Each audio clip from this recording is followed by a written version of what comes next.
mean, after the diagnosis for Matthew, I mean, I just felt terrible because I started to relive in my mind every single time I said something to him. You know, you're really irritating me with that right now. I can't help it, Dad. Yes, you can. It's got to be 1,000 times, without exaggeration, that I've relived those moments as a father to say, man, did I ever screw up.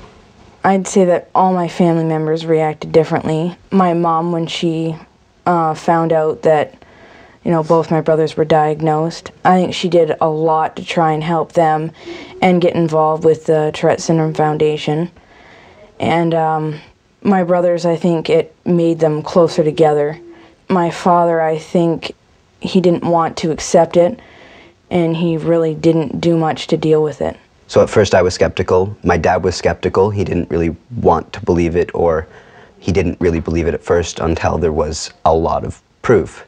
Like for me and my dad, I guess it's because we're men, seeing is believing, whereas a mother has a more intuitive feeling inside of her where she knows that there's something wrong with her baby and she wants to do everything in her power to fix it. Whereas me and my dad were just like, well, no, just tell him to stop and he'll stop. And if he doesn't stop, that just means he's a bad kid. My husband was in complete denial. So was mine. I think it had to do with the fact that I was home a lot and with the children and doing their activities and talking to teachers and all their friends, and what I saw were two very happy boys doing well in school, lots of friends. I just remember my husband more concerned and frustrated for all the future, and you know, what's the first thing people see when you walk into a business meeting or hear? It's your speech, it's your demeanor, it's your appearance. But I think that over time, my husband has, yes, he's definitely accepted now. This is the hand we're dealt, and he's going on the other side with helping with fundraising and promoting and that kind of thing. So he's turned a huge corner. But we would argue about that, you know, for a man who's always said the glass was half full, for a while he was thinking it was half empty. When you talk about moving through the different stages of denial, I mean, who has time for that right now? Because these kids are growing and living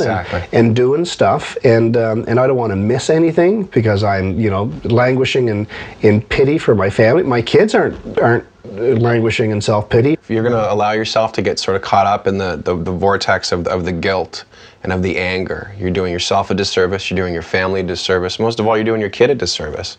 Every day is a blank slate. Just, you know, congratulate yourself on the small victories, and for the failures you just move on. If Tourette Syndrome could come with a specific handbook, I think the #1 rule would be don't try and do this alone.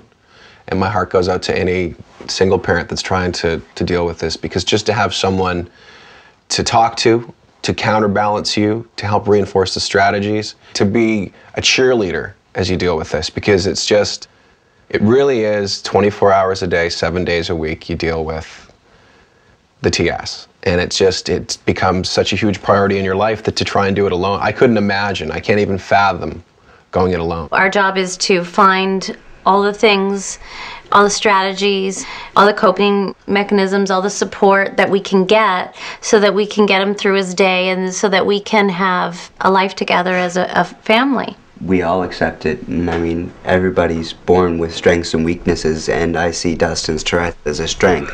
Focus on what the kids are doing and how they're being successful and making friends. I think there are kids that look to our kids to say they are leaders in what they do. I've gone through the whole gamut of those emotions, of the denial and the anger and the frustration and the sorrow and all that, and I think I'm pretty accepting, and you know, it's just part of our lives. I think as far as acceptance and understanding goes with Tourette Syndrome, we've completely 100% accepted it. I always have this vision that in 20 years from now, I can see us still being really strong and very close, because we've had to overcome something in the fact that we're together, that we were able to accomplish that. So I don't think there's anything that we couldn't do now.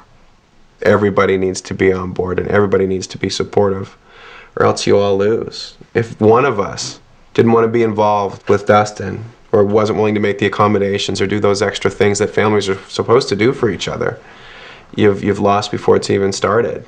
So if we could say anything to families, it would be, you got to all stick together.